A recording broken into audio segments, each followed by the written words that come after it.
بسم اللہ الرحمن الرحیم۔ شروع اللہ کے نام سے جو بڑا مہربان نہایت رحم والا ہے۔ جو چیز آسمانوں میں ہے اور جو زمین میں ہے سب خدا کی تنزیہ کرتی ہے اور وہ غالب حکمت والا ہے۔ مومنو تم ایسی باتیں کیوں کہا کرتے ہو جو کیا نہیں کرتے؟ خدا اس بات سے سخت بیزار ہے کہ ایسی بات کہو جو کرو نہیں۔ جو لوگ خدا کی راہ میں ایسے طور پر پرے جما کر لڑتے ہیں کہ گویا سیسا پلائی ہوئی دیوار ہیں، وہ بے شک محبوب کردگار ہیں۔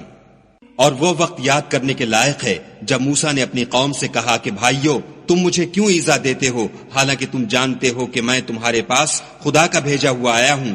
تو جب ان لوگوں نے کجروی کی خدا نے بھی ان کے دل ٹیڑھے کر دیے، اور خدا نافرمانوں کو ہدایت نہیں دیتا۔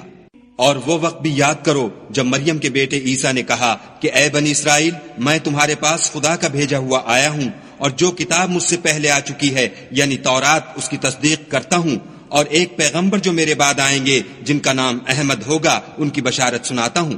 پھر جب وہ ان لوگوں کے پاس کھلی نشانیاں لے کر آئے تو کہنے لگے کہ یہ تو صریح جادو ہے، اور اس سے ظالم کون کہ بلایا تو جائے اسلام کی طرف، اور وہ خدا پر جھوٹ بہتان باندھے، اور خدا ظالم لوگوں کو ہدایت نہیں دیا کرتا۔ یہ چاہتے ہیں کہ خدا کے چراغ کی روشنی کو منہ سے پھونک مار کر بجھا دیں، حالانکہ خدا اپنی روشنی کو پورا کر کے رہے گا، خواہ کافر ناخوش ہی ہوں۔ وہی تو ہے جس نے اپنے پیغمبر کو ہدایت اور دین حق دے کر بھیجا تاکہ اسے اور سب دینوں پر غالب کرے، خواہ مشرکوں کو برا ہی لگے۔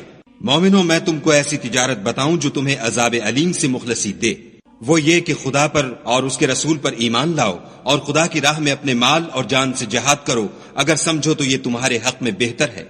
وہ تمہارے گناہ بخش دے گا اور تم کو باغ ہائے جنت میں جن میں نہریں بہ رہی ہیں اور پاکیزہ مکانات میں جو بہشت ہائے جاویدانی میں تیار ہیں داخل کرے گا۔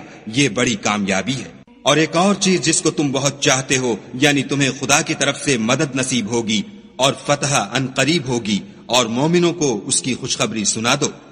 مومنوں خدا کے مددگار ہو جاؤ، جیسے عیسیٰ ابن مریم نے حواریوں سے کہا کہ بھلا کون ہیں جو خدا کی طرف بلانے میں میرے مددگار ہوں؟ حواریوں نے کہا کہ ہم خدا کے مددگار ہیں۔ تو بنی اسرائیل میں سے ایک گروہ تو ایمان لے آیا اور ایک گروہ کافر رہا۔ آخر الامر ہم نے ایمان لانے والوں کو ان کے دشمنوں کے مقابلے میں مدد دی اور وہ غالب ہو گئے۔